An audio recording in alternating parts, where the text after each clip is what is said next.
Assalamualaikum warahmatullahi wabarakatuh. Selamat bertemu lagi dengan saya, Muhammad Yusuf Suseno. Alhamdulillah ada sekitar 190-an teman-teman yang hadir di sini. Hari ini kita akan belajar ya, mulai dari agak basic, tapi kemudian nanti agak advance sedikit tentang EKG pada pasien dengan STEMI. Tapi intinya adalah satu hal, kalau teman-teman lihat judul saya itu STEMI Patient. Jadi tidak hanya sekedar kita mengidentifikasi EKG aja. Karena kalau kadang-kadang kalau pada pasien dengan EKG kayaknya ST elevasi tapi ternyata bukan ST elevasi. Ya, itu juga penting. Jadi yang kita treat sekali lagi adalah ECG-nya, pasiennya dan bukan hanya semata ECG-nya aja ya, itu yang penting. Oke, slide saya kelihatan ya Mbak ya? Kelihatan dokter? Kelihatan, oke jelas ya, oke. Iya.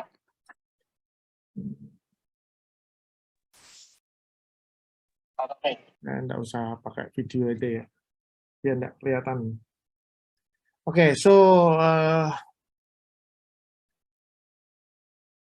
kita akan memulai dengan J-point ya. Ini pembahasan sedikit tentang J-point. Saya kira teman-teman udah hafal banget. Ini cuma reminding aja bahwa intinya adalah J-point adalah pertemuan antara ini kan gelombang P, Q, R, S. Nah, ini S di sini. Nah, ketika dia naik ke atas, di sini ada pertemuan dengan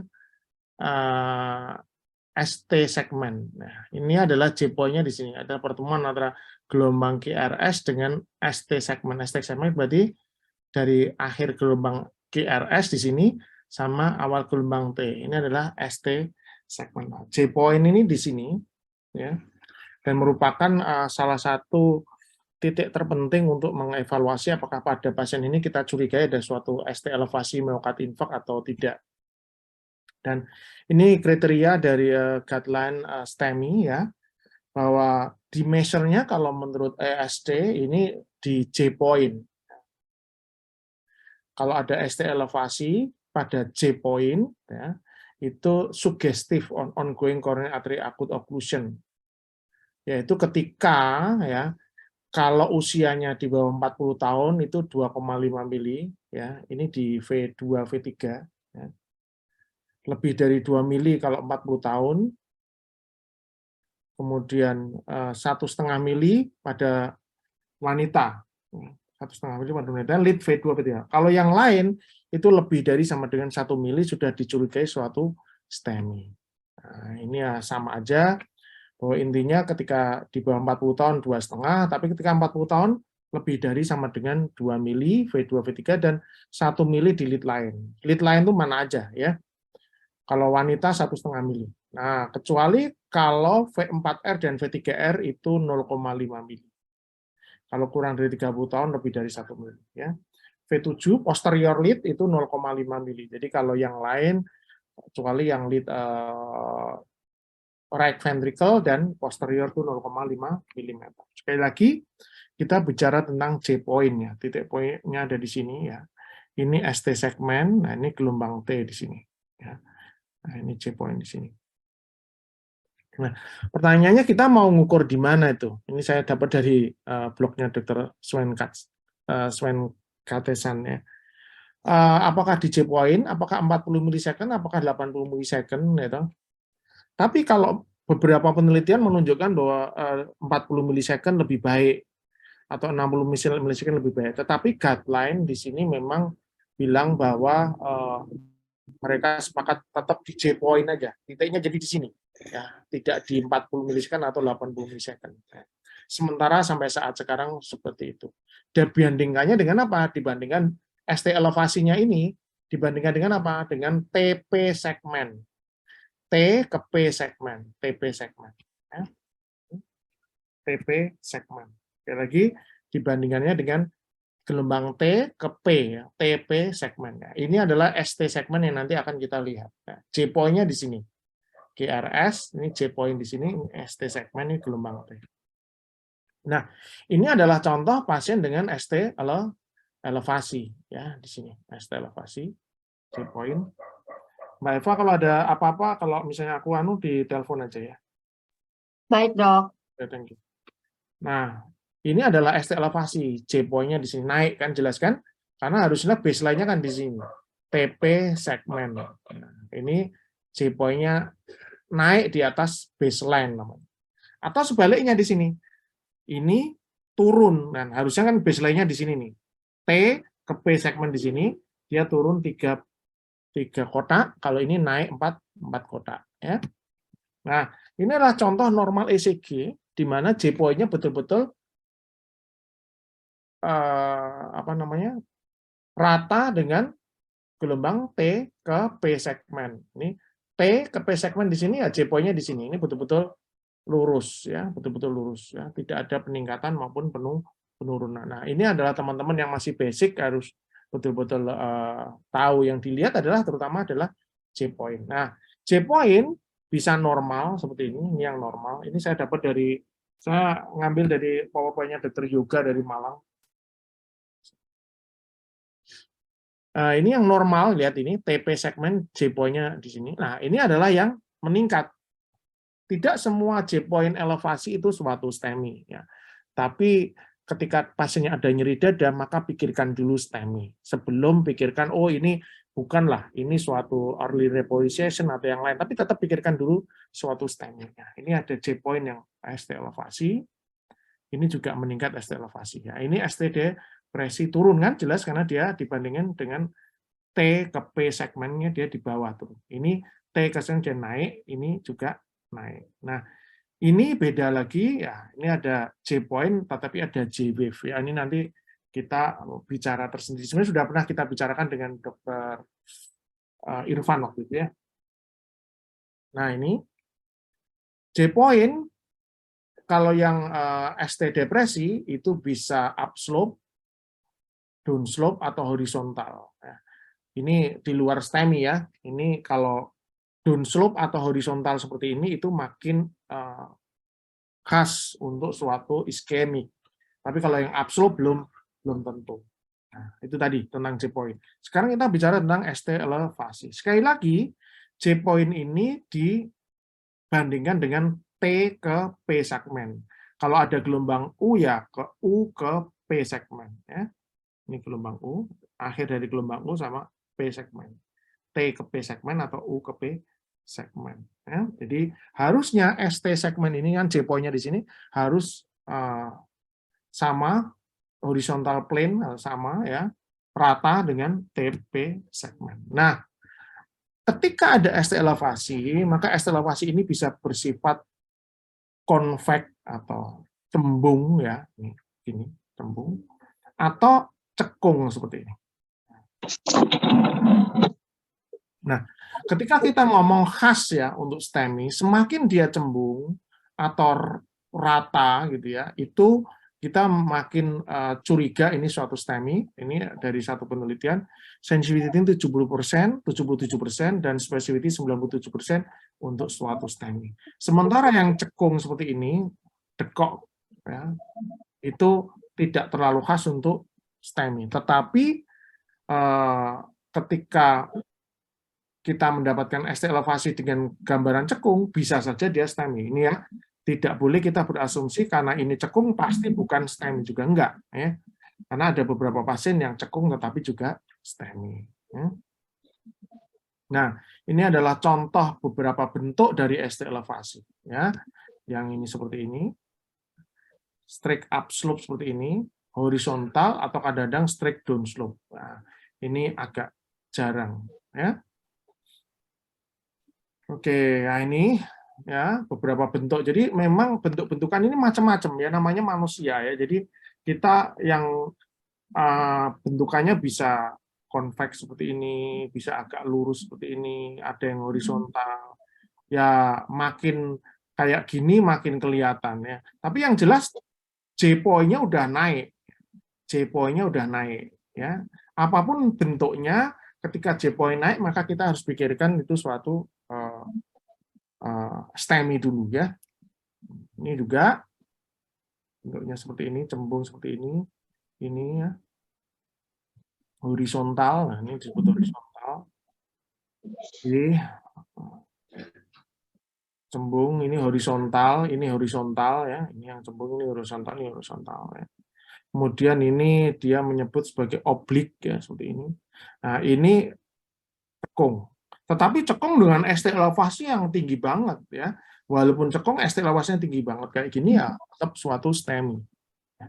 Makanya kalau cembung khas kayak gini atau lurus kayak gini lah, itu makin mengarah ke suatu STEMI. Kayaknya sih saya harus buka anu aja ya. Oke. Ya, saya harus buka video aja deh biar ekspresinya kelihatan. Oke, jadi gitu. Jadi semakin dia semakin dia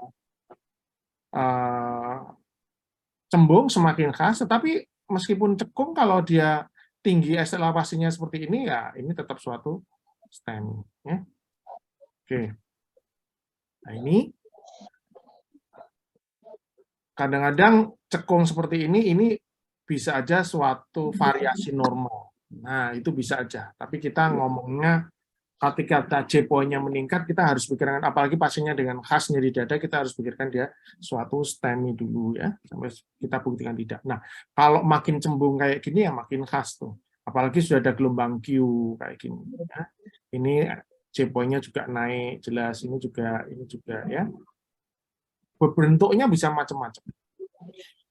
Nah, satu hal adalah teman-teman harus ingat namanya resiprokal. Jadi ketika ada ST elevasi di lead 2 AVF, maka resiprokalnya ada di lead 1 dan AVF. Di 3 AVF, maka resiprokalnya di lead 1 dan AVF. Ini adalah STEMI inferior. Seperti ini. Nah, ini teman-teman harus familiar pada ECG seperti ini. Harus familiar pada ECG seperti ini. Ya, kemudian ini juga pasien 65 tahun, Mbak Eva mungkin kalau di mute aja teman-teman yang lain. Nah, ini 65 tahun, diabetik dengan 3 jam nyeri dada. Ini ada ST elevasi jelas di lead 2, AVF kan J-point-nya naik. Nah, ini ST segmennya tinggi, ya, J-point-nya di sini, ya. Dan ini ada gelombang Q di lead 3 dan AVF. Nah, dan ada resiprokal. Nah, resiprokal yang hijau ini adalah turun ke bawah, depresi di 1 AVL. Nah, itu ya. Dan perjalanannya memang kadang-kadang khas seperti ini, kadang-kadang enggak. Ya, dia bilang di sini menit sampai jam, kadang-kadang udah jadi seperti ini. Hari bisa kayak gini, tapi kadang-kadang baru beberapa jam udah terbentuk gelombang Q yang dalam, ya bisa juga. Ya. Nah ini pada waktu hiperakut, kadang-kadang belum ada ST elevasi, tapi gelombang T-nya jadi tol T atau tinggi.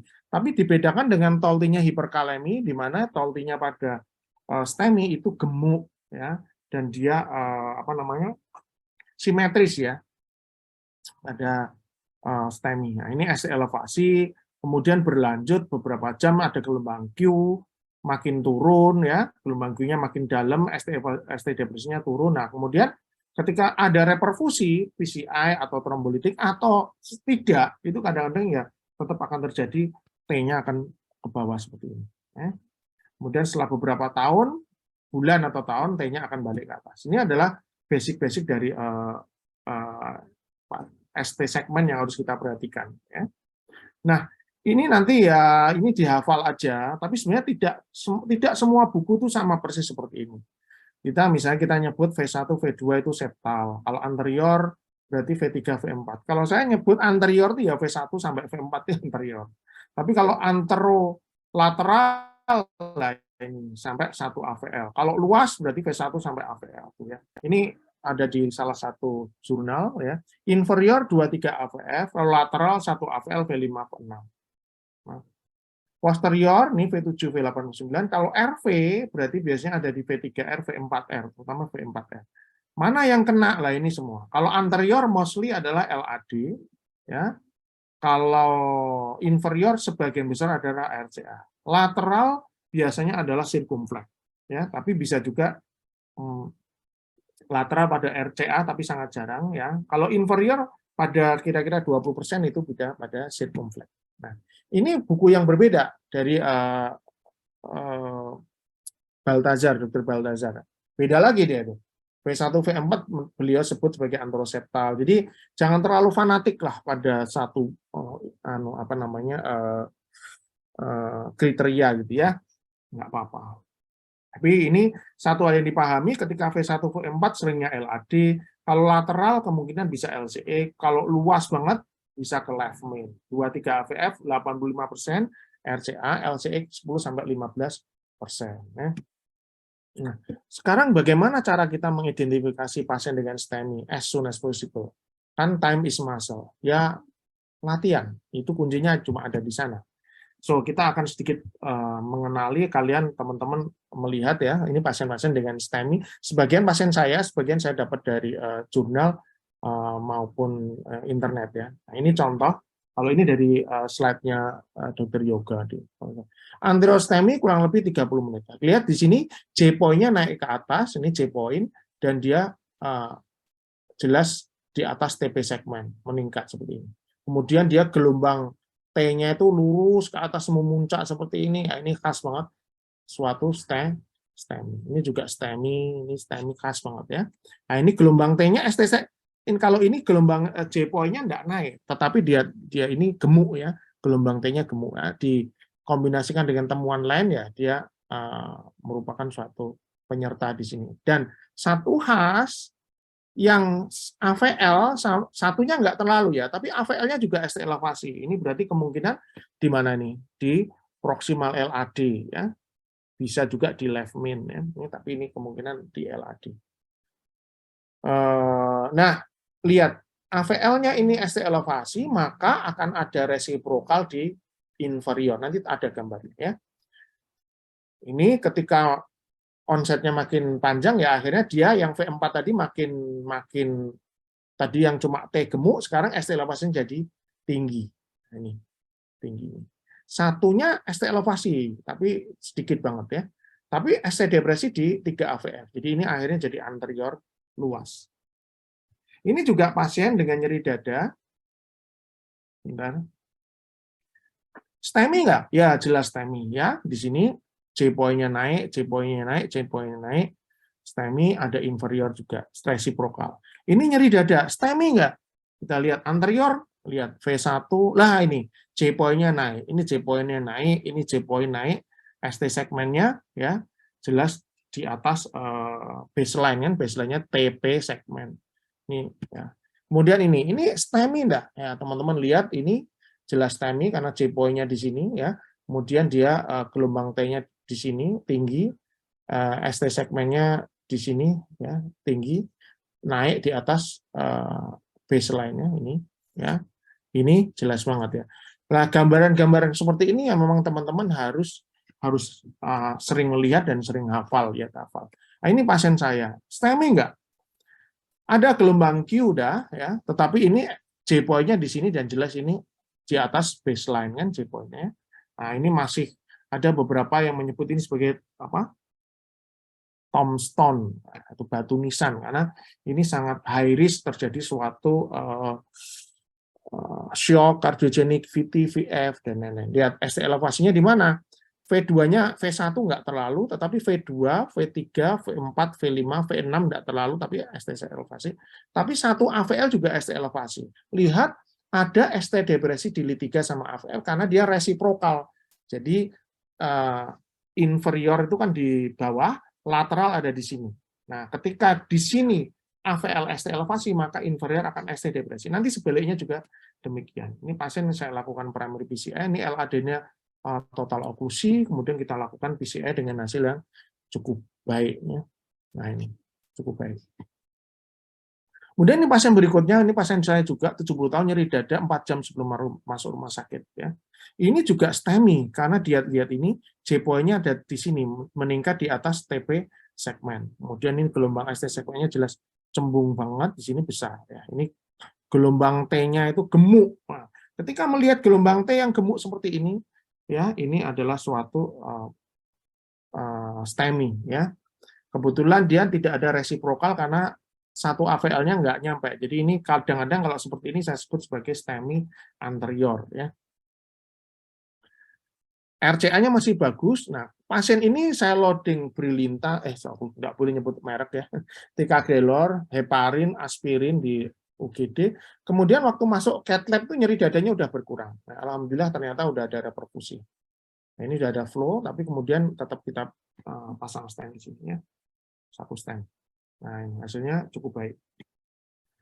Nah, kemudian gimana kalau misalnya ada RBBB, tetap bisa enggak kita mendiagnosa STEMI? Ya, tetap bisa. Apa yang kita lihat? Ya, ST elevasi di mana? Ya, terutama di V1, V2. Pattern-nya RBBB yang normal kan RSR aksen di V1 dengan ST depresi, ya kan? Yang biasanya gitu. RBBB yang biasa itu kayak gitu. Ketika RBBB dengan myocard infarct, maka di V1 selain RSR aksen juga akan ada ST elevasi. Kita lihat, nah ini contoh. Contoh, ini harusnya ini ST depresi, ini kayak gini nih, ya, ST depresi. Sayangnya aku nggak memperlihatkan RBBB yang biasa ya. Tapi intinya ketika di sini malah ST elevasi seperti ini, nah ini J-point-nya kan di atas. Ini berarti RBBB plus STEMI anteriornya. Ini J-point-nya di sini. J-point ini ST segmennya di atas baseline, ya berarti STEMI anterior dengan RBBB. Ini biasanya kena di LAD proksimal. Ya. Ini juga, ini RBBB atau RBBB dengan STEMI. Kita lihat. Nah, teman-teman kalau lihat di sini, ya, sorry, ini RBBB, tapi lihat ini meningkat sedikit, ya, daripada baseline. Di sini agak meningkat sedikit. Memang tidak yang sangat kelihatan banget. Kemudian di V5, V6 ada ST depresi di sini. ST depresi di sini. Ya. Dan ternyata kita lakukan angiografi, didapat ini subtotal occlusion di LAD, nah, kemudian kita lakukan PCI. Nah, kemudian ini pasien dengan RBBB, ya, kan, RSR aksen di V1 sesak. Ini kira-kira STEMI enggak? Tapi kalau kita lihat bukan STEMI. Kenapa? Karena apa namanya? J-point-nya di bawah malah ya, turun di sini. Ya. Kalau STEMI kan dia di atas kayak tadi. Yang paling ini enggak terlalu khas ya. Ini agak ya, tapi yang lain ini kan J-point-nya jelas di atas. Ya namanya ECG enggak semuanya persis kayak gini ya. Enggak semuanya persis kayak manis jelas banget. Kadang-kadang ada yang tidak terlalu khas banget ya. Tapi kalau yang ini itu J-point-nya malah di bawah. J-point-nya di bawah. Kalau ini isoelektrik di bawah.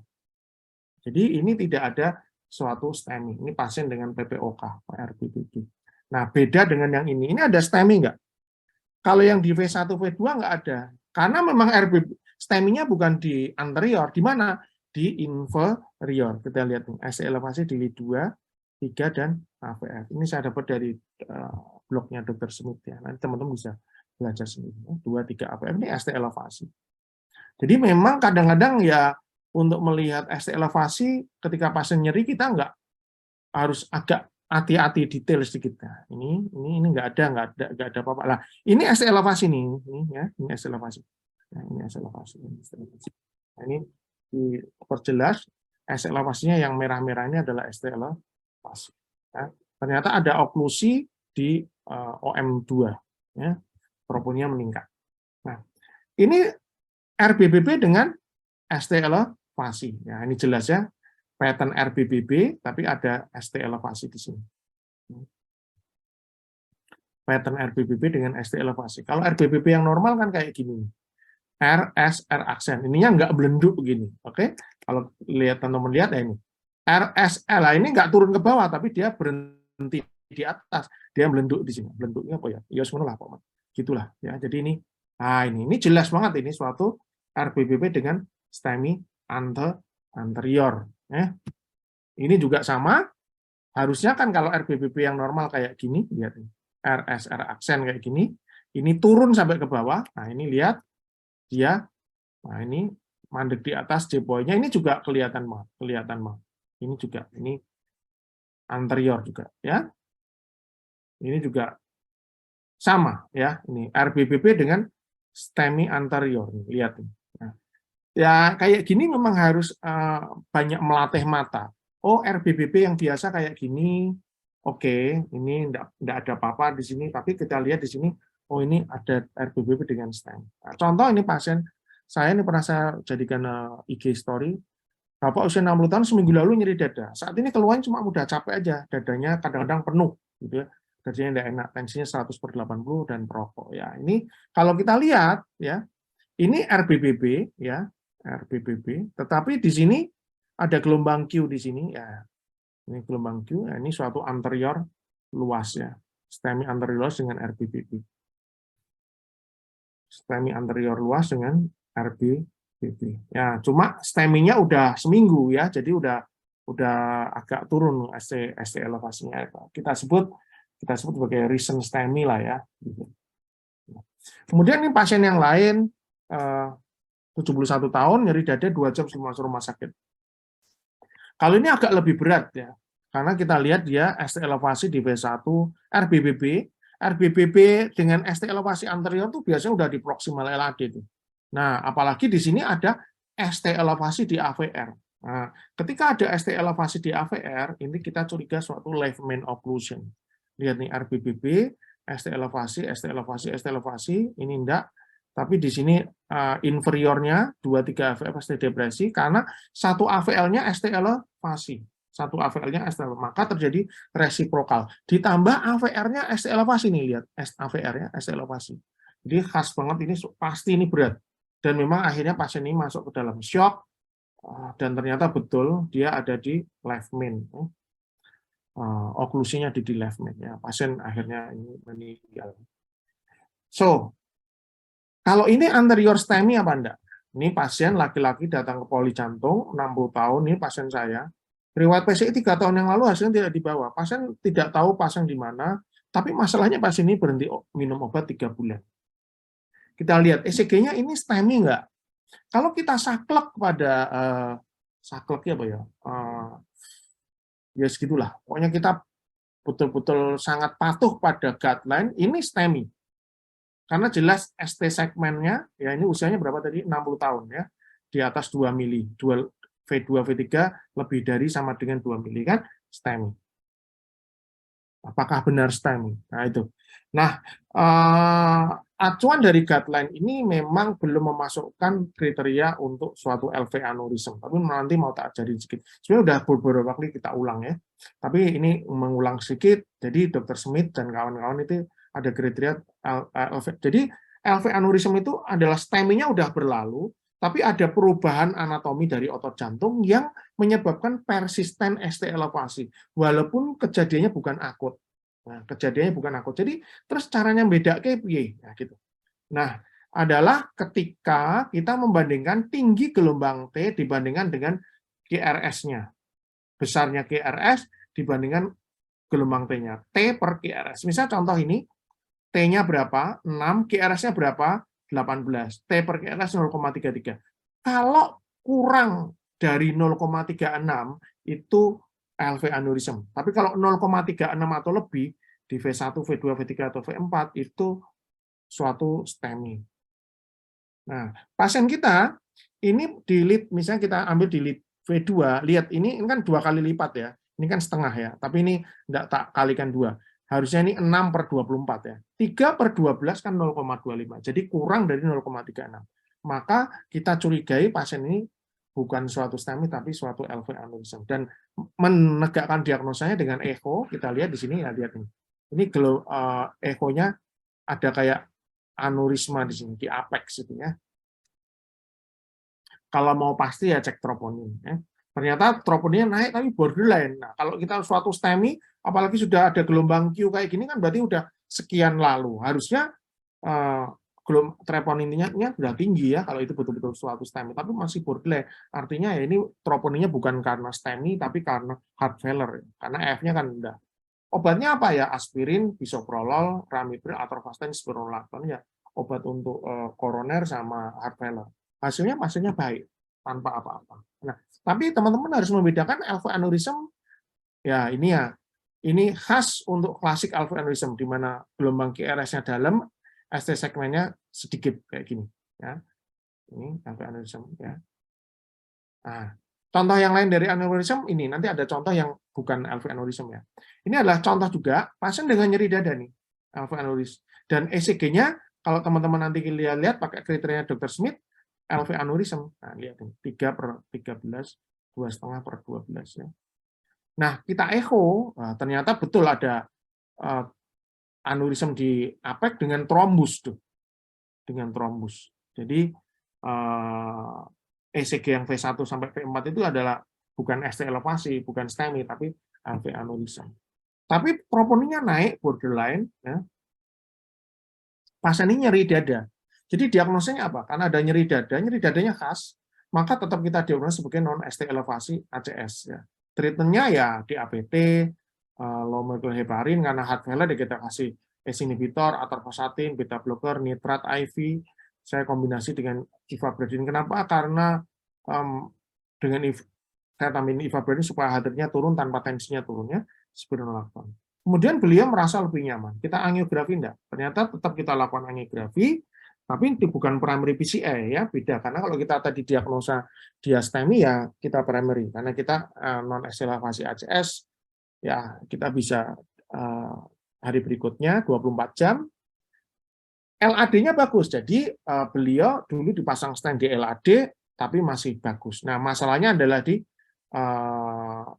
obtus marginal branch, tapi small vessel aja itu yang bikin nyeri. Jadi hanya di balon aja 1,5 mili, 14 cm hasilnya baik. Ya. Pulangnya dikasih apa? Ya karena ini ada trombus, ya kita kasih oral antikoagulan mungkin untuk beberapa minggu, 2 minggu, atau bahkan maksimal 1 bulan kita kombinasi dengan clopidogrel, jangan dengan aspirin ya, nanti resiko bleeding-nya jadi meningkat. Nah, tadi kita ngomong dengan LV aneurism. Nah, teman-teman jangan terus kepikiran, oh kalau ST elevasi ini berarti LV aneurism kalau ada gelombang Q-nya. Enggak, lihat ini. Ini ada gelombang Q-nya, tapi gelombang T-nya tinggi banget ya. Gelombang T-nya tinggi banget dan gemuk, masih gemuk banget. Ini sangat berbeda dengan ECG kita di sini. Nah, ini gelombang T-nya ya kayak gini, tapi enggak gemuk ke atas ini. Tapi ketika kayak gini, ya, ada gelombang Q ya mungkin, tapi ST segmennya tinggi banget seperti ini ya ini STEMI ya. Tetap pikiran pertama STEMI dulu. Tapi ketika tadi ada sudah ada seperti ini, gelombang Q seperti ini, pikirkan LV aneurism, kita masukkan kriteria dari Dr. Smith. Tapi kalau kayak gini jangan ngomong LV aneurism ya. Kalau kita ukur nih di sini 1,22 bahkan ya, 3,5 karena gelombang T-nya jauh lebih tinggi daripada QRS-nya kan kita membandingkan antara gelombang T dengan QRS. Nah ini juga sama. Ini sudah ada gelombang Q di sini nih ya, V2, V3. Tapi lihat, ininya masih gemuk, ini masih gemuk, ini masih tinggi ya. Jadi semakin dia gemuk, semakin tinggi ya. QS-nya kayak LV aneurism, dia ada tulisan di sini, tetapi large T waves ya. Jadi T per QRS ratio high, ini adalah akut LAD occlusion. Ya. Akut LAD. Terus dok, kalau misalnya saya bingung, kira-kira ini LV aneurism masuk, tapi pasiennya nyeri, kira-kira apa ya? Kalau teman-teman kriteria Dr. Smith tadi masuk, ya, tapi pasiennya nyeri dada, maka pada pasien ini tidak ada indikasi fibrinolitik. Jadi apa yang kita lakukan adalah angiografi, kalau perlu urgent BCI, kalau diagnosanya tadi ST elevasi ACS ya, urgent BCI ya. Tapi bukan suatu trombolitik ya. Nah, ini adalah pasien yang lain, laki-laki 73 tahun dengan keluhan sering sesak 1 bulan. Sesak memberat kemarin sebenarnya sudah saya share ya. Jadi sebenarnya ini supaya jadi pengingat aja. Nah, kita lihat ECG-nya apa? Kalau teman-teman hanya fokus pada V1, V2, V3, V4, V5, oh ini adalah STEMI nih ya, karena ST elevasinya jelas tinggi.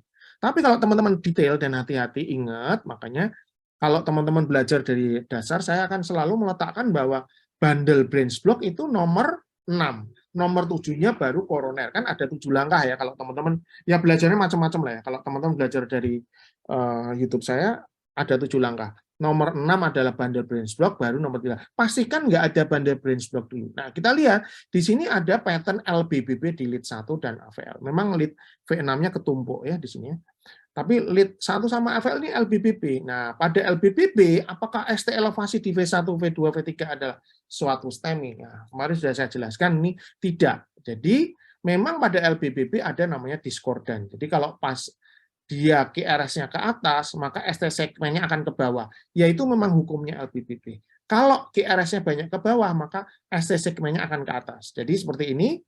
Lihat, ini QRS-nya kan banyak ke bawah, ya akan ada ST elevasi, ya memang gawan kayak gitu. Di AVL, QRS-nya ke atas, maka akan ada ST depresi. Tapi ST depresi ini bukan iskemik. Seperti juga ST elevasinya bukan iskemik. Ya. Jadi, nah, kecuali, nah ini ada namanya Sgarbosa kriteria, kalau di ST segmen QRS yang ke atas, lihat ini, QRS ke atas, normalnya, maaf, normalnya kan ke bawah ST segmennya, QRS-nya ke atas, maka ST segmennya ke bawah. Loh, kok malah ST elevasi, J-point-nya naik. Nah, ini berarti STEMI. Atau di QRS yang ke bawah, kan harusnya ST elevasi. Nah, ini QRS ke bawah, maka ada ST elevasi. Loh, kok malah ST depresi? Wah, ini suatu curiga, suatu STEMI. Nah, ini poinnya 5, poinnya. Ketika 3 atau lebih, itu suatu STEMI. Tapi kalau enggak, nah ini lebih dari 5, nah, ini kan QRS ke bawah, maka ST segmennya ke atas, dan itu normal. Normalnya LBBB memang kayak gitu. Tapi kalau di atas 5, maka nilainya 2. Tapi nilainya 2 kalau orisinalnya kriteria Sgarbosa tetap bukan STEMI. Nah, pasien yang tadi lihat, teman-teman cuma lihat ini, dok ini STEMI, dok, STEMI, STEMI, STEMI, lihat. Tapi ini LBBB, jadi ini bukan STEMI. Nah, kita lihat angiografinya, ada memang buntu total di LAD, ya. Ini LAD-nya buntu total dengan kalsifikasi yang berat. Tetapi lihat RCA-nya, ini RCA, memberikan kolateral ke LAD. Artinya ini bukan suatu akut occlusion, tapi ini adalah kronik total oklusi. Jadi bukan STEMI, ya, dengan apa namanya, ST elevasinya bukan dari STEMI. Nah, jadi beliau ini diagnosa ada akut decompensated failure dengan LBBB, CPO-nya LAD. Dan kemungkinan kenapa kok ST segmennya tinggi banget di V1, V2, ya, walaupun menurut kriteria Sgarbosa, karena memang yang di anterior ini ada tidak sangat full aneurism, tetapi ada akinetik yang sangat berat di anterior. Ya. Ini sebenarnya ST segmennya itu lebih menggambarkan kondisi ototnya, ya, yang sudah sangat nekrosanya berat, ya, bukan suatu ST elevasi yang akut sih, Pak. Nah, ini udah kita bahas, ada di YouTube, ya. Kemudian sekarang kita akan belajar tentang inferior STEMI. Ya. Saya harap teman-teman nggak ngantuk. Saya mencoba nggak terlalu cepat. Nah, inferior STEMI itu didiagnosa dengan apa? Ya ini, ada suatu ST elevasi di lead 2, 3 AVF. Ya. Tetapi yang khas pada pasien ini agak berbeda, ini lateralnya juga ST elevasi inferolateral. Ya. Kemungkinan yang kena adalah di sirkumflex, jadi dominan di sirkumflex. Kemudian ada posteriornya juga kena, ini V1, V2, V3 ada ST depresi. Jadi kalau yang ini inferior plus lateral, agak jarang. Ya. Biasanya inferior ya inferior aja. Nah, lihat ini. Ketika ini adalah yang tadi saya bilang reciprocal changes, ya. Satu AVL di sini itu bertolak belakang dengan 3 AVF. Jadi, ketika ada ST elevasi di lead 3 AVF, maka ST depresi di satu AVL. Kebalikannya, kalau satu AVL-nya ST elevasi, maka 2, 3 sama AVF akan ST depresi. Kecuali pasien ini tadi, ya, karena dia menyeluruh ini, ya, mungkin LCX-nya dominan banget dan dia kena hampir semua segmen. Tapi mostly 3 AVF ST elevasi, maka satu AVL akan ST depresi. Jadi salah satu kunci untuk lebih memastikan, misalnya teman-teman bingung ini early repolarisasi apa ST elevasi, ya, lihat aja, ada resiprokal berarti itu suatu STEMI, nggak ada resiprokal kemungkinan suatu early repolarisasi. Nah, contoh ini pasien wanita 44 tahun, nyeri dada 1 jam sebelum masuk update dengan riwayat diabetes. Kita lihat, ada enggak sinus enggak? Ini ada gelombang P sih, ya. Kemungkinan sih sinus. Tetapi kita lihat antara P sama QRS-nya itu tidak berhubungan. Lihat ini, P ini di sini makin panjang, ini di sini. Tapi ada P2 di sini. P P. Nah, ini P-nya itu jaraknya seperti ini. Nah, ini masuk di sini, keluar lagi, ini ada di sini, terus ke sini, terus ini di sini, terus di sini ya. Ini, ini, ini. Nah, ini sebenarnya adalah suatu total AV block. Kemudian kita lihat ada ST elevasi di mana? Di lead 2, 3 sama AVF. Ya kan? Ketika lihat 3 meyakinkannya pakai apa? ST depresi di 1 dan AVL ya. Oh, ini berarti benar-benar STEMI. Terus kira-kira kena RCA apa LCX? Nanti ada kuncinya, yaitu ketika di lead 3 itu lebih daripada lead 2 ST elevasinya, maka ini kemungkinan kena di right coronary artery. Ditambah, lihat nih, V1, V2, V3-nya juga ST depresi. Berarti kemungkinan ini suatu posterior infarct juga.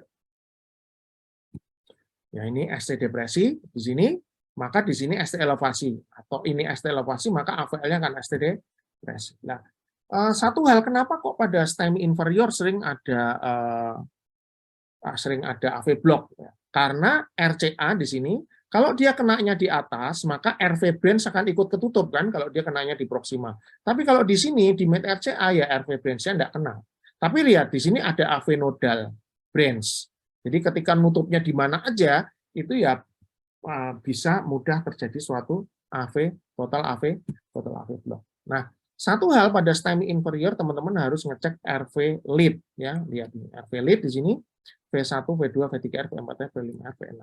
Nah, kalau ada RV infarct gimana?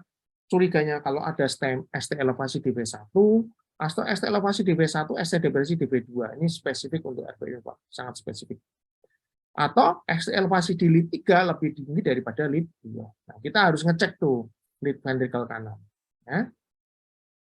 Ini lead 3 sama lead 2 tinggi mana? Lebih tinggi lead 3. Jadi kemungkinan ini ada RV infarct ya. Kita lihat nih RV infarct-nya ada enggak? Nah ini V4R, V5R sudah tinggi banget. V7, V8, V9, V9-nya ada ST elevasi, V8-nya enggak begitu. Tapi V4R, V5R jelas ST elevasi. Jadi ini suatu RV infarct. Kalau RV infarct boleh dikasih nitrat enggak? Enggak boleh dikasih morfin gitu. Pasien mula-mula memilih streptokinase ya, streptokinase. Begitu pasca streptokinase lihat ini ada PVC ya, PVC itu artinya reperfusi. Ini berhasil. Tapi masih ST elevasi, tapi AV block-nya udah hilang. Jadi ini balik sinus lagi. Ya. Sinus tadi juga sinus, tapi dengan AV block ini sinus tanpa AV block. Nah, kita tetap lakukan angiografi. Kita lihat kemungkinan tadi trombusnya ada di atas di sini. Nah, ini ada lesi di sini, tapi udah hilang. Tapi di sini ada lesi juga. Akhirnya kita lakukan PCI. Kita PCI di atas sama di bawah. Kemudian ini yang berikutnya wanita 55 tahun, DM lama 10 tahun, nyeri dada 1 jam sebelum ke UGD. Kita lihat. Ini STEMI ya. Kita lihat ada ST elevasi di 2, di 3, AVF kan ini J point. Memang tidak cembung banget ya. Cekung sedikit, tapi ST elevasi. Nah, yang meyakinkan bahwa ini adalah suatu STEMI adalah ketika kita melihat ada ST depresi di AVL nih, dengan TNVSV. Ini ada resiprokal. Plus dia lateralnya juga kena. Inferior plus lateral. Kemungkinan bisa suatu left circumflex yang bermasalah. Dan lihat di lead 3 sama lead 2 tinggi mana? Kayaknya hampir sama. Mungkin ini LCX ya. Nanti kita lihat. Nah, anehnya, begitu masuk ICU, ECG-nya turun. ST elevasinya turun di lead 2, 3 AVF turun semua. Turun semua. Troponininya masih normal. Loh, ECG apa ini? Nah, ini ada beberapa, ini pernah saya share, teman-teman ada yang menduga ini suatu Prince metal. Yakin ini Prince metal? Salah satu cara mendedenya adalah kita cek ulang troponin. Karena ingat, troponin pada awal-awal kadang-kadang bisa masih belum naik. 1 jam pertama belum naik. Nah, namanya transient STEMI. Jadi, tadi sempat oklusi, kemudian dia reperfusi spontan. Begitu kita cek ulang, jebret langsung troponnya tinggi ya. Berarti ini benar transient STEMI. Kalau Prince metal yang spasme, biasanya troponnya tidak setinggi ini. Nah, kita lakukan angiografi, lihat ternyata di sirkumflex tadi selesi yang sangat signifikan di sirkumflex nih, lihat. Tinggal rate ya, 99%, kita lihat dari sini. LAD-nya masih cukup baik. Tapi lihat di sini, mungkin tadi ada trombus di sini. LAD masih cukup baik ini. RCA-nya cukup oke, lihat. Jadi betul-betul tadi kalau kita lihat dia kena di LCE karena lead 3-nya sama dengan lead 2. Lead 2 sama dengan lead 3. Lead 2 sama dengan lead 3. Kita lihat nih, lead 2 tingginya sama dengan lead 3. Kemungkinan yang kena left circumflex. Ya. Oke, ini pasien yang lain juga. Ya, karena ini bahasa STEMI inferior, teman-teman langsung fokus ya. Lihat deh, lead 2, 3 sama AVF ada ST elevasi yang tinggi banget, J point-nya naik ya. Ada resiprokal nih di lead 1 sama AVL. Jelas banget. Ingat, memastikan ST elevasi di inferior ya 2, 3 AVF, resiprokal di 1 sama AVL. Nah, ada kemungkinan suatu posterior infarct juga nih. V1, V2, V3, V4, tapi V5, V6 juga ST elevasi. Jadi ini inferior lateral ya. Ini lihat ini jelas banget ya. 2, 3 AVF. Lead 3 lebih tinggi daripada lead 2 ya. Kemungkinan yang kena ada right coronary artery. Terapi UGD kita berikan ticagrelor, acetosal, atorvastatin, heparin, diberikan option reperfusi, litik atau pramid PCI. Oh ya, sorry. Lead 3 lebih tinggi dari lead AVF yang kena RCA dan kemungkinan RV branch-nya kena. RV branch ketutup, jangan kasih nitrat, jangan kasih morfin. Ya. Kita lihat angiografinya, ini pasien saya. Ini LCX cukup baik. LAD, nah, ini ada total oklusi tapi dia udah ada kolateral. Jadi ini bukan main problem. Jadi memang agak kurang baik ini pasien. Nah, yang RCA, lihat ini ada total oklusi di sini. Ada total oklusi di sini. Nah, akhirnya kita hanya ini terlalu berat ya. Triple vessel namanya. Tapi pada pasien dengan ACS seperti ini, kita kan sebagian center kita belum bisa melakukan CABG cyto emergency ya. Karena CABG cyto itu agak lebih kompleks karena pasien ini harus jelas ada trombus. Nah, akhirnya harus on antiplatelet. Bayangkan ketika kita operasi dengan antiplatelet, maka bleeding-nya akan banyak. Kita lihat di sini, kita lakukan PCI hanya di culprit lesinya aja di sini. Setelah balloning, hasilnya gini. Ya, ada flow. Yang tadi buntu total sudah ada flow sekarang. Tapi ya di atas masih ada lesi, di bawah ada lesi. Jadi kita betul-betul hanya spot stenting di tempat yang ada lesi aja. Akhirnya ya planningnya adalah pasien untuk CABG next ya, karena beliau dengan diabetes. Nah, ini sekali lagi tentang resiprokal. Saya ulang lagi, kalau ada ST elevasi di lead 2, 3 dan AVF, maka akan ada ST depresi di lead 1 sama AVL. Kecuali kalau itu infralateral, kadang-kadang satu AVL-nya juga ST elevasi. Lihat ini, lead 3 ST elevasi, maka AVL akan ST depresi. Lead 2, 3 ST elevasi, maka AVL akan ST depresi. Ini paling sering.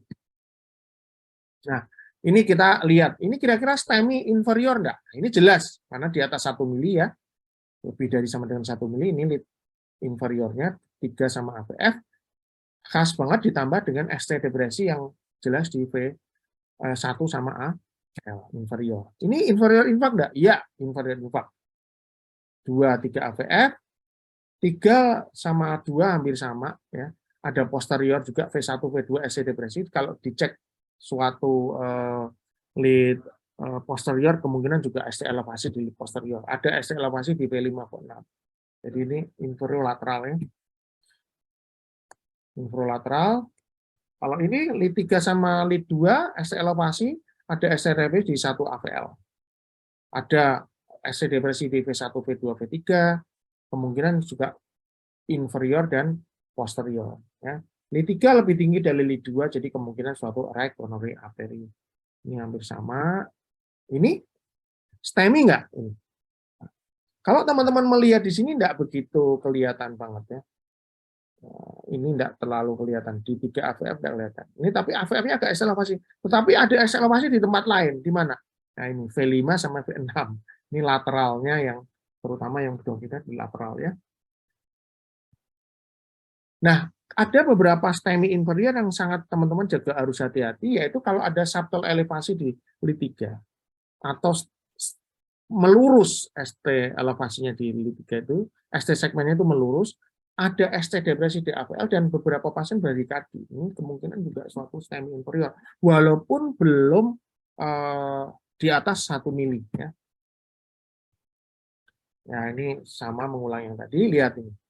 Ketika ininya harusnya kan agak cekung gini ya, tapi udah agak gemuk kayak gini, apalagi udah gemuk kayak gini, apalagi kalau kayak gini ya, ini jelas STEMI ya. Namanya ST segment straight. Melurus ya. Biasanya gini jadi melurus, atau ada resiprokal, maka curiganya nanti akan ada betul STEMI. Nah, ini resiprokal, mungkin ini ST elevasinya hanya sedikit aja di inferior, tidak sampai 1 mili. Misalnya kalau kita straight ini yang lead 2 misalnya 1 mili, tapi yang lead 3 AVL nggak sampai 1 mili. Kalau ngomong guideline ini masuk STEMI nggak inferior, nggak masuk. Tapi kalau ada ST depresi di 1 AVL, maka ini sudah masuk ke subtle inferior STEMI. Dan kita beberapa dapat pasien seperti ini ya. Contohnya ini STEMI nggak? Ini nggak hanya 0,5, ini 0,5, 0,5. Tapi lihat, ini di lead 2, 3 sudah ini agak apa namanya melurus gitu ya, agak bungkuknya agak lebih membungkuk melurus gitu ya. Dan ada ST depresi di 1 AVL. Ini subtle STEMI. Ya, kalau kita biarkan nanti akan makin tinggi atau sudden death. Nah, ini juga seorang wanita 41 tahun, dia bekerja keras ya. STEMI nggak ini? Kalau kita lihat ST elevasinya sedikit banget 0,5 ya ini bahkan masih ini agak tinggi sedikit. Tapi lihat lead 1 sama lead AVL-nya ST depresi. Apa yang akan terjadi? Lihat ini. Ya, kira-kira beberapa menit kemudian langsung tinggi banget lead 2, 3 AVL.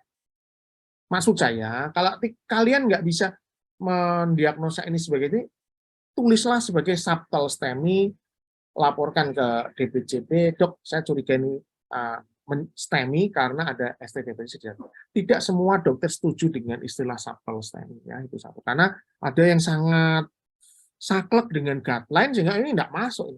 Tapi kalau ini contoh adalah ketika ada ST elevasi sedikit aja, tapi ada ST depresi di 1 AVL, hati-hati. Kemungkinan ini memang benar-benar ada problem. Nah, lihat ini langsung jadi STEMI inferior yang gelombangnya ST elevasinya tinggi-tinggi banget ya. Oke. Kemudian nah ini juga laki-laki dengan nyeri dada, ya, hati-hati jangan memberikan nitrat. Ini contoh aja. Jangan memberikan nitrat pada pasien dengan STEMI inferior yang lead 3-nya lebih tinggi daripada lead 2. Nah, ini lead 3-nya lebih tinggi daripada lead 2. Karena ini kemungkinan ada inferior infarct plus right ventricle infarct. Ini lateralnya juga kena. Ya. Tapi posteriornya ya tidak kena. Ya, kemungkinan suatu right coronary artery yang kena. Dan lead V4R-nya kayak gini. Gemuk kayak gitu. ST elevasi. Ya, kamu kasih nitrat ya tensinya akan turun. Ya. Ini juga sama pasien dengan mual muntah keringat dingin. Ya. Inferiornya kena enggak? Jelas kena ya. 3 AVR ini ST elevasi. Ada resiprokal di 1 sama AVL. Ya, ini V1-nya juga ST elevasi. Mana yang kena ini? Agak berat. Nah, ini pasien saya laki-laki usia saya lupa ya. Diabetes nyeri dada 9 jam sebelum masuk rumah sakit. Kita lihat di sini ada ST elevasi di lead 3 AVF. Di lead 1 AVL ini ada ST depresi sama T-inversi. Kalau kita hitung itu tepat 1 mili di lead 2, 3 AVF. Mau nyebut ini sebagai STEMI ya boleh ya. Kalau toh misalnya ini tidak nyampe ST elevasi 1 mili, itu karena ada ST depresi di 1 AVL resiprokal, kita tetap curiga ini sebagai suatu ACS. Ya. Tolong yang nyoret-nyoret mohon dihapus. Ya, oke. Nah, pasien keluarga memilih streptokinase. Streptokinase. Streptokinasenya berhasil apa enggak? Nggak ada reperfusi sih, nggak ada irama reperfusinya. Sayangnya di situ. Tapi kalau kita lihat ini berbeda sedikit di V1 sampai V3. Ini kan bifasik ya. Nah, ini sekarang udah normal, maka T-nya ke atas. Apakah ini ada namanya reperfusi tapi di posterior segmen? V1, V2 ya. Tadi kan bifasik, ini kan kebalikannya. Nah, kita nggak ngerti. Kita lihat, akhirnya tetap di angiografi. Ya. ST elevasi masih hampir sama. Nah, tapi masih ada resiprokal juga. Nah, ini kita lakukan angiografi. Ternyata ini, nah, lesinya ternyata di sini. Di posterior descending artery. Yang kiri diffuse, di sini diagonal, LAD-nya juga total oklusi, LCX-nya seperti ini. Akhirnya ini terlalu kompleks ya. Sementara problemnya hanya di pembuluh darah RPDA ya. Pasiennya relatif tenang dan tidak ada keluhan setelah di trombolitik ya udah. Jadi akhirnya kita putuskan untuk kita planning untuk CRBG. Oke, ini pasien berikutnya. Nyeri dada saat jam 14, EKG pertama rumah sakit lain jam 15. Jadi 1 jam tuh. Aspirin clopidogrel loading diberikan isosorbit. Troponin saat itu normal dan pasien belum mau opnam. Ya. Pasien belum mau opnam, nyeri dadanya berkurang. Jam 20 pasien masuk rumah lagi dengan sesak, ya, tensinya turun. Nah, ini adalah ECG awal waktu di UGD. Kita lihat ST elevasi ini. 2, 3, AVF. Ada ST depresi di 1 sama AVL. Ada ST depresi di V1, V2. Kita lakukan angiografi. Ya, ini. Ada thrombus containing lesion di sini. Ini, tadi mungkin mampet total, tapi sekarang udah ada flow. Kita lakukan PCI. Ya. Ada trombus kecil di sini, tapi ya kita biarkan aja. Ini pasien yang lain, ini bukan pasien saya, ada di soal 1 hari 1 EKG. STEMI inferior enggak? Laki-laki 35 tahun mual muntah 3 jam sebelum masuk rumah sakit. Jelas kalau kita lihat dengan detail di sini ada LID 2, 3 AVF, ada ST elevasi.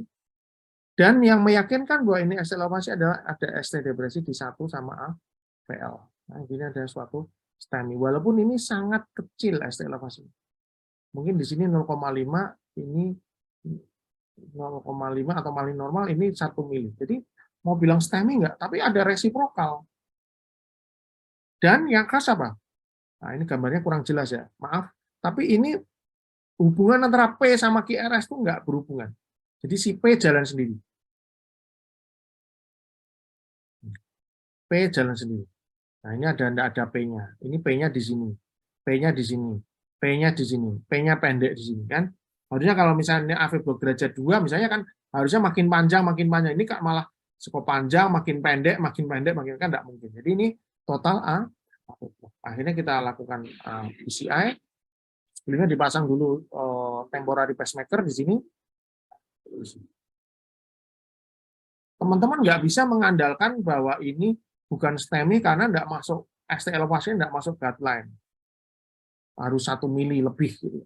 Tapi lihat di sini ada resiprokal di 1 AVL. Jadi ini subtle STEMI dengan total AV block. Ada total AV block, ada resiprokal 1 AVL ya. Kemungkinan besar ini adalah suatu STEMI inferior. Nah, ini pasien yang kemarin saya jadikan sebagai soal, pasien 323, wanita usia 88 tahun. Sudah 2 minggu ini sering sesak, 2 minggu, sesak memberat semalam dan rasa berdebar. Tidak ada keluhan nyeri dada, riwayat penyakit dahulu, hipertensi terkontrol dengan amlodipin. ECG-nya seperti ini. Apakah ini irregular? Irregular. Kadang-kadang 126 turun 113, 113. Ini apa? Atrial fibrilasi. Ya. Rapid dah, agak rapid untuk pasien ini. Tapi sebenarnya rapidnya pasien ini tuh masih rapid yang sebagai kompensasi terhadap rasa nyeri, rasa sesak. Ya kan orang sesak, orang nyeri kan heart rate-nya naik kan wajar. Apakah harus dikonvert ritmenya menjadi sinus? Itu masih pertanyaan. Sebenarnya kalau tidak ada data EKG, ya, kebetulan pasien ini sehari sebelumnya itu EKG. Dan EKG-nya sinus. Karena sehari sebelumnya EKG-nya sinus, maka saya kasih amiodarah. Nah, ini ECG-nya sebelum convert ya. ST elevasi di lead 3, AVF, lead 2. 2, 3 AVF ST elevasi dengan ST depresi di 1 sama AVL. Berarti ini STEMI inferior. Tapi kok sesaknya tadi berapa? 2 minggu ya? 2 minggu. Tapi semalam sesak dan berdebar. Kira-kira baru atau lama? Ketika kita cek troponin, ternyata masih sangat tinggi. Ya, masih sangat tinggi, ribuan lah. Berarti kita anggap ini recent lah ya, recent STEMI, atau bisa aja semalam itu sebenarnya pas ACS-nya semalam. Kita nggak begitu bisa yakin banget ya. Jadi selain kita loading di APT, kemudian kita convert rhythm ke sinus, karena sehari sebelumnya itu masih sinus basicnya. Masih sinus, aku lupa ya, ST elevasi apa enggak ya? Berarti kayaknya sih enggak ya, sebelumnya sinus biasa ya. Nah ini setelah di-convert rhythm masih ST elevasi ya, tapi jadi sinus. Akhirnya 73. Nah kita lakukan angiografi. Nah ternyata sebenarnya ya lesinya udah lama gitu ya, bukan sangat baru.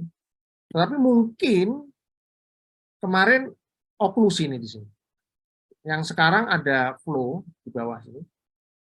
Tapi sangat kalsifikasi berat. Akhirnya kita harus melakukan tindakan dengan rotablator ya, ini namanya dibur gitu. Rotablator, ini bur pertama, ini bur yang kedua. Ya ini agak maju mundur kemarin karena pasiennya usianya udah 88 tahun. Tapi alhamdulillah hasilnya cukup baik. Nah, ini saya ada cerita sedikit. Nah, ketika pasien ini sinus, itu malah cenderung tensinya turun. Kenapa? Heart rate-nya kemudian melambat, makin lambat, ini jadi 55 kali per menit. Tapi, sempat bahkan sampai 30-an.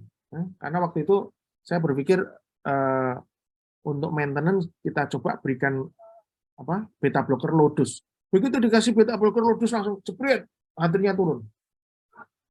Heart rate-nya turun sampai 30-an.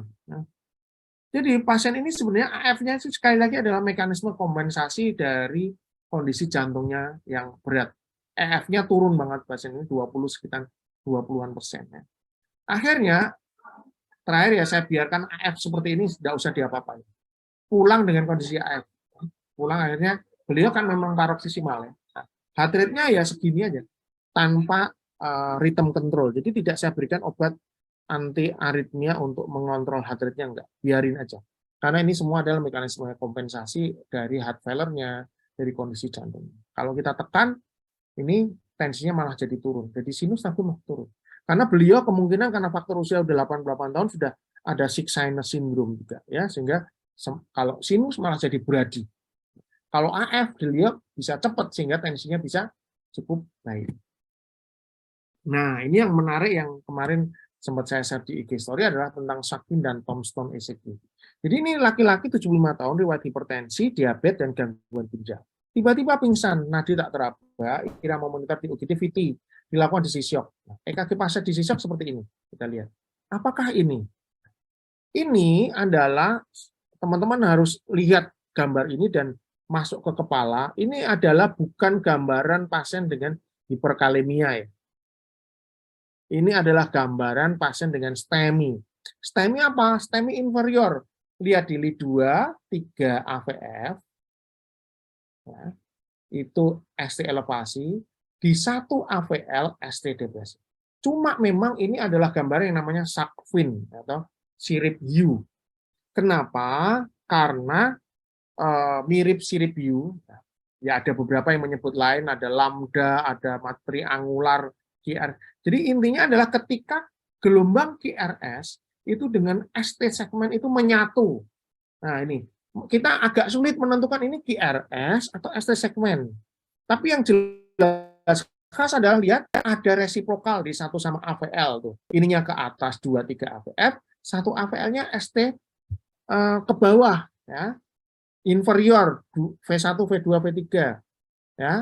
Ini adalah suatu SACVIN adalah suatu STEMI inferior. Nah, banyak teman-teman yang menjawab tunggu tropi dulu deh reperfusinya. dan bahkan juga menjadi hiperkalemi. Nanti tak tunjukkan yang kayak gitu tapi hiperkalemi tak tunjukkan ya. Nah, ini primary PCI yang setuju hanya 353. Sebagian besar tidak setuju. Pada pasien kayak gini, ini kalau dilakukan reperfusi yang terbaik adalah ya primary PCI ya, bukan trombolitik. Tapi kalau nggak ada trombolitik, nggak ada primary PCI, ya trombolitik nggak apa-apa, karena ini biasanya ada di pangkal pembuluh darah. Ya. RCA atau LAD biasanya ada di pangkal pembuluh darah. Nah, kenapa disebut sakvin? Karena ini bentuknya kayak gini. Nah, ini seperti sirip hiu. Nah, jadi ini ada kriterianya ya. Kalau ini ada kriterianya, udah penelitiannya cukup banyak. Beda dengan Tombstone ECG itu penelitiannya belum sangat banyak. Ini lebih banyak yaitu sakvin itu. Ada giant air wave yang tinggi dengan amplitude yang tinggi. Dan yang khas adalah sloping segment. Jadi ini kayak sirip gitu. Dan ada penggabungan antara QRS dan gelombang T. Jadi kita agak susah menentukan ini QRS-nya mana, gelombang T-nya mana. Ya. Ini sama pasien dengan nyeri dada, 64 tahun, smoker, masuk ke ED dengan chest pain 30 menit, hipotensi, ECG-nya seperti ini. Ini ya, ini yang sirip hiu tadi. Ya. Sirip hiu tadi, QRS sama gelombang T-nya menyatu tinggi. Ya harus hafal kayak gini. Harus hafal. Ya. Kemarin kita lakukan angiografi ya di left main kan jelas kan, di left main. Ya. Akhirnya kita baloning. Ini dapat saya dari jurnal. Ini juga sama, hipertensif, ya, female, chest pain, hipotensi. Lihat ini, gelombangnya ST segmennya tinggi banget nih. ST segmennya tinggi banget.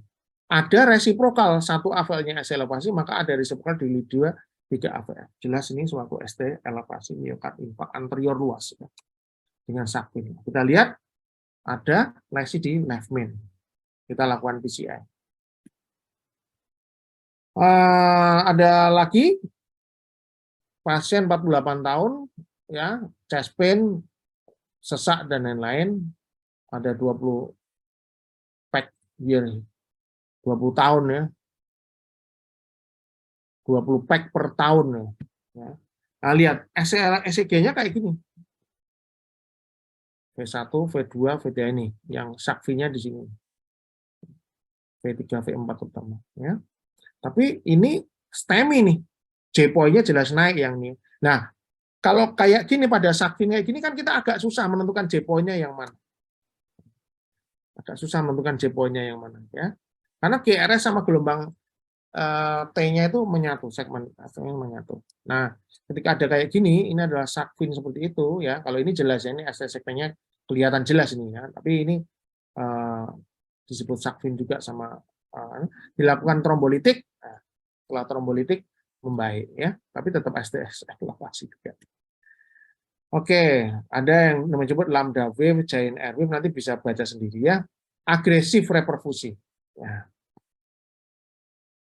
Kemudian ada lagi di intensive care, ya ini pasien juga sama, tapi ini sebenarnya sakitnya adalah intraabdominal infection, bukan nyeri dada. Ya. Troponin levelnya naik, antiprotoninnya naik, nah, ECG-nya kayak gini. Nah ini juga sakvin kalau kayak gitu, ya kan? Sirip hiu tadi. Ini STEMI dong. Ya. Curiganya memang STEMI sih. Tapi ketika di angiografi ternyata bukan STEMI. Ya, namanya Takotsubo kardiomyopati. Jadi kelemahan dari kalau kita yakin bahwa ini sakvin adalah kalau saya karena ini masih ada kemungkinan bukan, saya menemukan beberapa laporan kasus bahwa sakvin ini bukan suatu STEMI, tapi suatu miopati. Ya, ada miokarditis juga. Sakvin seperti ini, miokarditis saya tidak sempat bikin. Jadi paling bagus adalah kondisi seperti ini sebenarnya adalah terbaik bukan trombolitik tapi primary PCI supaya kita tidak memberikan harm ke pasien. Jadi kalau sakvin seperti ini lebih baik primary PCI. Tapi kalau nggak ada gimana? Nah, trombolitik boleh. Kalau keluhannya khas ke nyeri dada, makanya kita nggak cuma ngobatin ECG-nya. Ada yang sakvin seperti ini ternyata miokarditis. Nah, pasien ini ya dilakukan angiografi bukan fibrinolitik ya, ternyata hasilnya bagus. Ini yang didapat adalah suatu apa namanya tuh, kayak leher botol tuh kayak gini ya. Nah ini juga Takotsubo syndrome ya, pada pasien ECG-nya awal normal. Nah tiba-tiba seperti ini, 5 jam seperti ini. Ya, echonya hipokinetik tapi dengan akinetik di apex. Namanya khas ini Takotsubo kardiomyopati. Ketika di angiografi ya normal. Ada 2 kasus sudah. Jadi sakvin tidak selalu STEMI. Tapi ketika pasiennya ada nyeri dada, khas koroner, ST elevasinya tinggi dengan hipotensi, shock, pikirkan selalu curiga suatu STEMI dulu. Dan paling bagus adalah suatu primary PCI. Nah ini kemudian setelah dia baik sendiri. Yang berikutnya adalah pasien nggak, kalau ini dengan hipotensi, shock, ECG-nya seperti ini. Masa nggak mau dilakukan primary PCI? Ya kita lakukan primary PCI. Ya. Karena ini tinggi banget seperti ini. Ini sirip view seperti ini. Nah, ternyata dia trombus di left main. Trombus di left main. Pangkal left main itu ada trombus di sini. Dan harus pakai IABP ini. Ketika diambil kayak gini, trombusnya kayak gini. Oke. Nah, ini juga sama, muntah hipertensi, ya ini ya STEMI lah ya. 1 AVL, ST depresi di 2-3 AVF. Ini sakvin lagi di sini. ST elevasi di V1, V2, ini ST V4, V5. Ya harus dilakukan suatu angiografi. Tapi pasiennya tidak mau dan kardiologisnya juga tidak mau melakukan. Ya. EF-nya 25%, global unit antarkalapikinetik karena ya age dan prognosisnya faktor usia lanjut. Kemudian ini ada lagi pasien white TRS kompleks seperti ini, post arrest white TRS kompleks, gelombang P-nya tidak jelas di sini. Mula-mula ya pasiennya dilihat ini nyeri dada baru 1 jam ya. Nyeri dada baru 1 jam, ini ada di sini, saya cuma cerita aja. Ini diduga sebagai STEMI. Tapi begitu 1 jam dilihat ternyata troponinnya masih normal. Nah, ini kardiologisnya enggak, nah ini bukan STEMI nih, ini metabolik. Cuma lihat, 1 AVL-nya ST elevasi, ST depresi di LIT3 sama AVF. Jadi ini sebenarnya adalah STEMI. Baru kemudian EKG-nya berikutnya, nah makin tinggi seperti ini. AF sekarang, AF. Ini kan irregular sekarang. AF, pasiennya makin chest pain, baru masuk ke cath lab, ternyata LAD-nya total okusi. LAD total okusi. Ya. Intubated, diintubasi, ya. Troponnya naik. Kenapa kok tadi troponina masih normal? Ya, karena masih 1 jam. Kadang-kadang dia 1 jam troponin belum naik tinggi. Nah, kemudian kita bicara tentang tombstoning, ST elevation myocardial infarct ya. Ini antara sakvin sama tombstone sebenarnya sih hampir-hampir mirip ya. Tapi kalau tombstone itu QRS-nya masih, biasanya kita sebut tombstone ketika QRS-nya masih kita bisa identifikasi dengan bagus seperti ini. Ini adalah gelombang Q ke bawah, lah ini ke atas kayak batu nisan. Nah ini high risk banget. Biasanya mortality-nya tinggi, mudah terjadi VTVF. Bedakan dengan ST elevasi ini. Yang ini yang bukan tombstone, ini ST elevasi biasa. Ini ST elevasi jelas ya, ST elevasi. Ya. Tapi bukanlah. Kalau yang ini, yang bentukan kayak gini, ini tombstone. Ini mortality-nya tinggi. Nah, ini juga sama. Ini. Nah masalahnya kayak gini juga bisa mirip kayak sakvin ya. Tapi oleh yang bikin artikel ini disebut sebagai tombstone. Ya, sebenarnya sih menurut saya ini overlap lah ya, ambil overlap lah. Nah, ini juga apakah ini tombstone atau sakvin? Ya. Kalau melihat gabungannya QRS ya dia kayak sakvin ya di sini. Tapi yang di sini kayak tombstone karena ada QRS-nya masih kelihatan. Tapi di sini ini yang tapi ini kayak sakvin. Ya wis mirip-mirip lah. Intinya kayak gini itu teman-teman harus hafal, oh ini STEMI ini, ya, bukan hiperkalemia. Nah, beda dengan pasien ini. Ini hiperkalemia. Mirip ya, Dok, kayak Sakvin atau Tombstone tadi. Di sini ada QRS-nya kayak menyatu gitu. Tapi lihat, tidak semua lead kayak gitu. Ada lead-lead dengan, lihat ini, T yang ramping, tolti kayak gini. Tolti kayak gini. Pasiennya enggak ada nyeri dada. ECG-nya kayak gini. Sesak. Tapi nggak ada nyeri dada. Tapi T-nya di lead lain itu ini, ramping kayak gini. Nah, ramping kayak gini kan khasnya untuk hiperkalemi kan.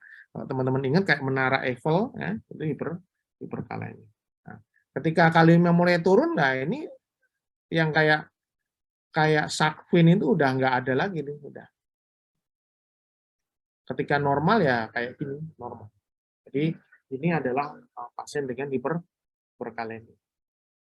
Kemudian, nah ini, wanita 60 tahun ini masuk ke saya di IG story, beberapa teman mengenali sebagai hiperkalemi, beberapa teman mengakses ini sebagai ACS ya.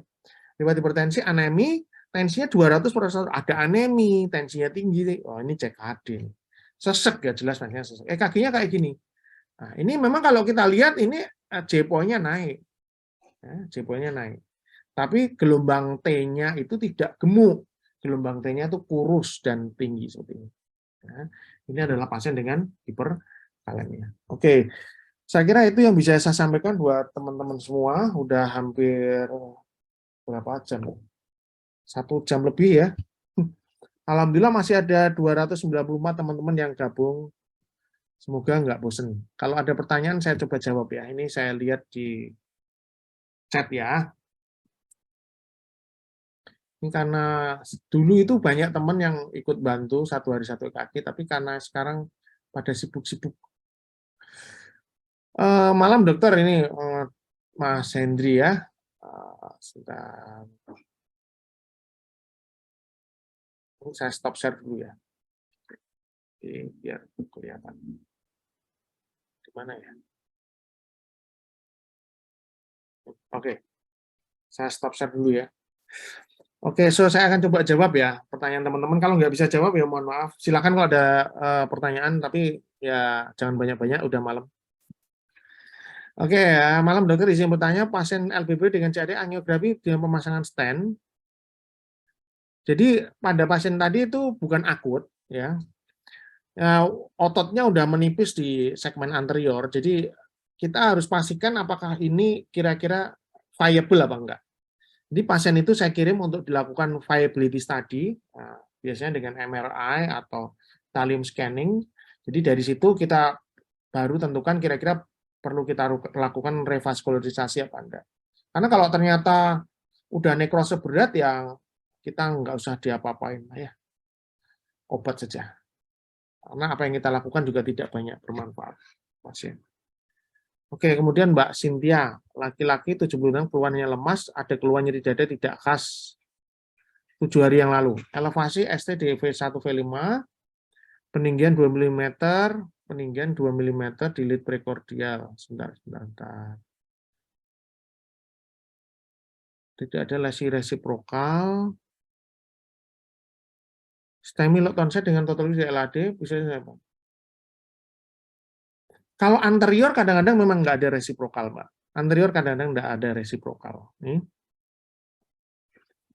Ya, akhirnya hakimnya apakah ini suatu late onset atau aneurism, salah satunya dengan lihat di angiografi. Kalau itu masih ada thrombus containing lesion, ya kemungkinan dia baru. Nah, baru. Kalau udah total oklusi, udah ada kolateral, berarti itu benar-benar suatu LV aneurism, yaitu salah satu. Atau echo, ya. Di echo kita lihat ada daerah yang aneurism apa enggak itu ya. Itu. Izin bertanya, tensi untuk melakukan streptokinase ada kata-kata troponin juga naik minimal.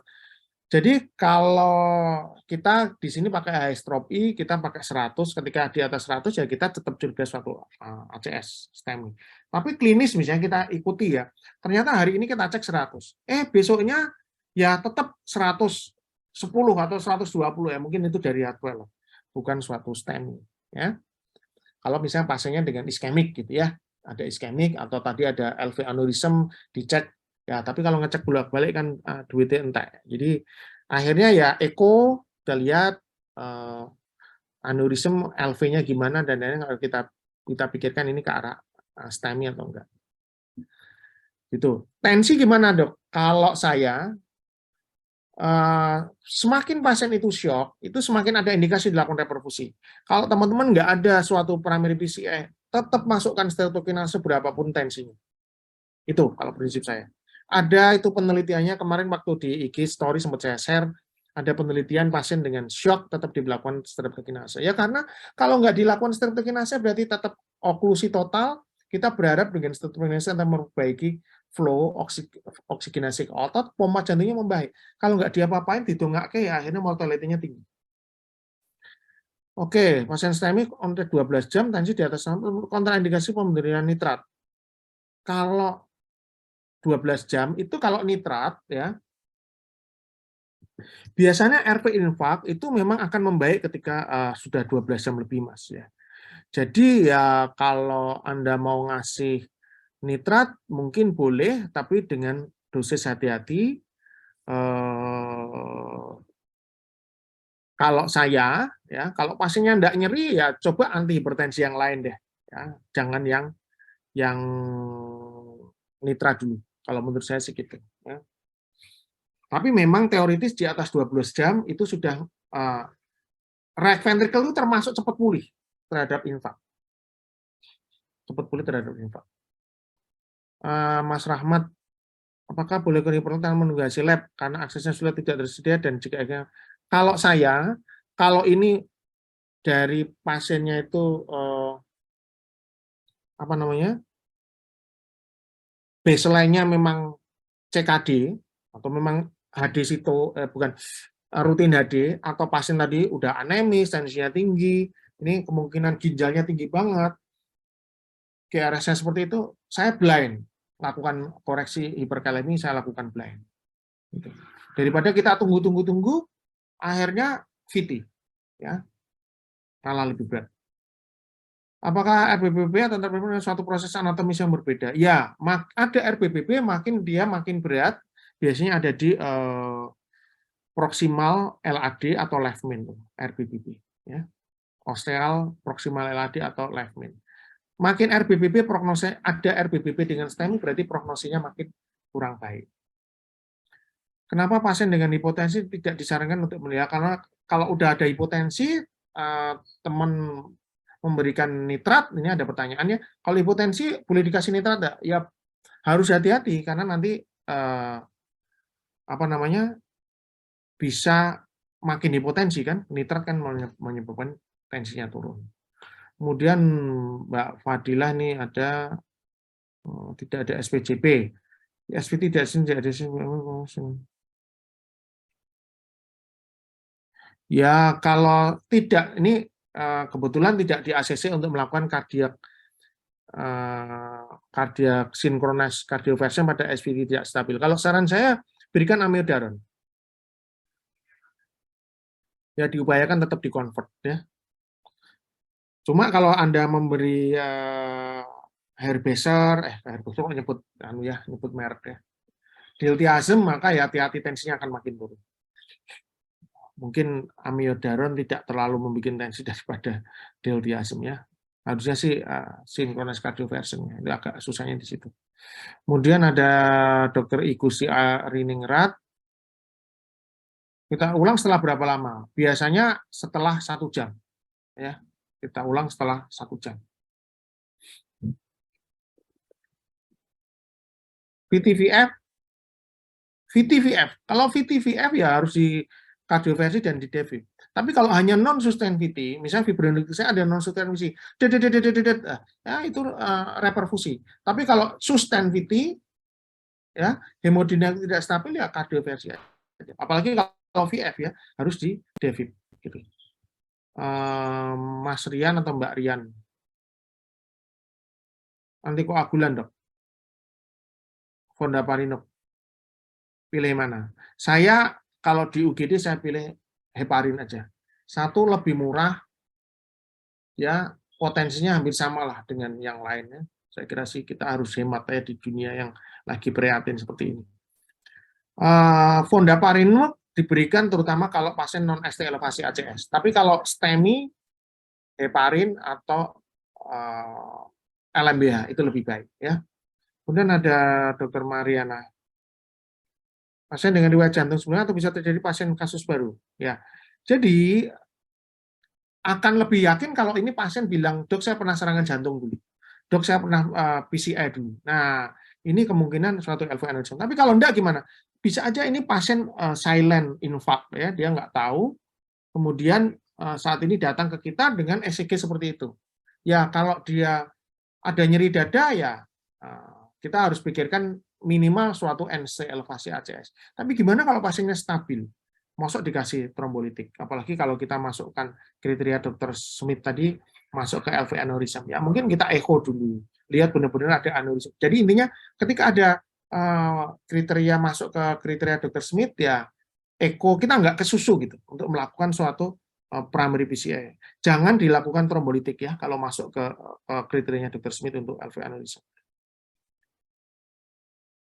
Nah ini untuk pasien dengan lead 3 lebih tinggi dari lead 2, kemungkinan ada RV infarct, maka nyeri dadinya dikasih apa? Jangan dikasih nitrat, morfin tidak boleh ya. Pilihannya adalah apa itu? Anti nyeri. Aku lupa, aku jarang ngasih sih. Ini tak cari ya. Ada. Tramadol boleh diberikan. Ya. Yang satu lagi obat anti nyeri yang sok dipakai anestesi itu loh. Apa jenis itu? Lupa aku. Karena aku jarang pakai sih, tidak lupa. Ada itu, tramadol. Lah itu, betul. Mas Mukti benar, fentanyl. Fentanyl boleh dipakai pada pasien dengan RV infarct ya. Jadi kalau nyeri banget boleh kasih fentanyl, ya dosisnya kecil aja ya. Biasanya dokter ICU malah lebih hafal dosisnya daripada saya. Mungkin 50 mili ya. 50 mili atau kasih tramadol drip. Itu bisa. Fentanylnya bisa drip, bisa IV ya, tapi pelan ya. Saya kira itu yang bisa saya sampaikan untuk malam ini.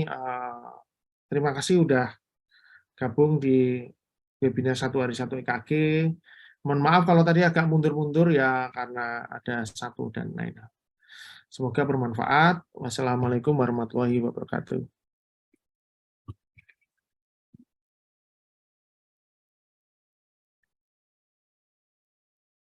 Halo Mbak Eva. Ya dok, saya N ya dok. Oke, saya N aja ya. Terima kasih ya. Makasih ya Mbak Eva ya. Sama-sama Kapan-kapan lagi ya. dokter. Ya malam. Oke.